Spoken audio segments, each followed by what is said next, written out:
Hello Palangga, happy Easter Sunday sa'yo. So, sa lahat ng mga gusto magtrabaho at makatrabaho po ako, we have upcoming project po dito din sa Arungao, yung Dun Amir campsite. Totoo po yun. Hindi po yun drawing.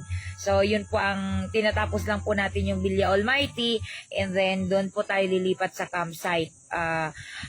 Medyo malaki po yun kasi 2 hectares po yun. So, dito ulit ako kukuha sa TikTok kasi yung mga nakuha ko naman po from TikTok is matitino po naman na naging trabahante ko dito sa Almighty. So, wait lang po natin yung tawag nito, yung announcement ko po ulit.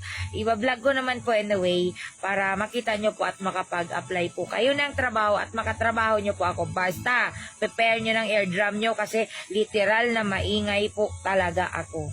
Happy Easter!